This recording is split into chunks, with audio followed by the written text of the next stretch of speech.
Hello everyone, welcome to my political journalism news channel. The story for today is by now few on either side of politics are convinced Scott Morrison will repeat his death-defying victory at this year's federal election, most likely to be held in just 60 days.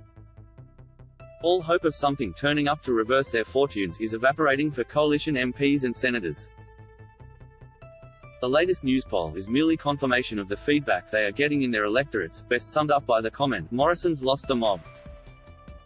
They have given up listening to him. Labour has had an extraordinary run in the poll this year. It has led all four by 10 points or more, landslide territory if repeated at the election.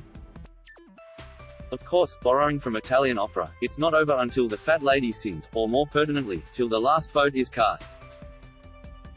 But Labour insiders are more confident, albeit nervous, that Anthony Albanese won't be the stumbling block for voters in the same way Bill Shorten was last time.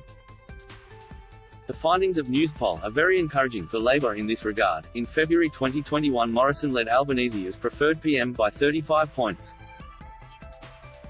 13 months later, that lead has vanished. In the same period, approval of Morrison's performance has dramatically eroded as Albanese's has steadily grown.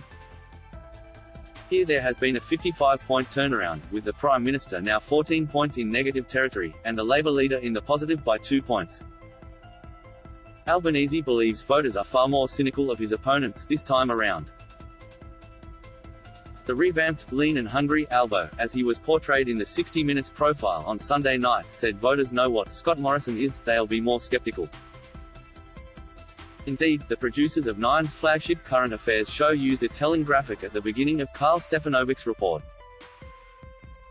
It had a spruced-up Albanese resplendent in a business suit, shirt and tie, wearing his new, serious glasses, and looking prime ministerial, while over his shoulder was Scott Morrison in a polo shirt playing the ukulele.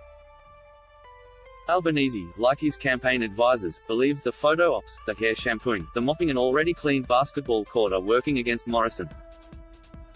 The opposition leader quipped to Stefanovic that the ukulele playing that featured in the show's profile of the PM a couple of weeks back was unforgettably bad. "I've seen and heard it. It now cannot be unseen." The Albanese camp is thrilled their man's appearance on the program drew 60,000 more viewers than Morrison and won its timeslot in the 5 mainland state capitals. This could suggest voters are curious to know more about Albanese, who self-describes as a straight shooter. "What you see is what you get," whereas he doesn't quibble with the description of Morrison as a liar, because he has said things to me that are simply untrue. Not being Scott Morrison is a huge leg up for Labour on the cusp of the election campaign. Governments do tend to lose elections rather than oppositions win them, and the signs of this is happening. Scott Morrison's response to the flood catastrophe is being likened to his equally tin-eared blame shifting over the Black Summer bushfires. How the Prime Minister thinks hiding behind bureaucratic process can protect him from flood victims' angry sense of abandonment is a mystery. Former Treasurer Wayne Swan will not have a bar of it. He recalls how quickly then Prime Minister Julia Gillard responded to the 2011 Brisbane floods, earning the gratitude of the Queensland Premier for Canberra taking the initiative. And that was before Morrison's much-touted new emergency measures were brought in on the promise to cut red tape. The budget at the end of the month is the government's last best chance for a reversal of its fortunes. The tactic of bringing forward a big spending budget and then quickly going to the election worked like a treat last time, but the task is now much more daunting. On Morrison's watch, government gross debt hit a record $866 billion last week, undermining his attacks on Labour and throwing into bold relief the contradiction of talking small government and free markets while at the same time proudly touting massive interventions with the promise of more to come. Albanese is unsaddled by this ideological straitjacket. He says Morrison adheres to a rigid ideological view that if governments just get out of the way, market forces can meet all the challenges.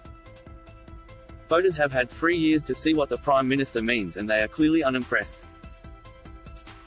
They see him shirking the job they have entrusted to him. Albanese is promising a different style of leadership. He says government can make it easier for business and communities to respond to crisis.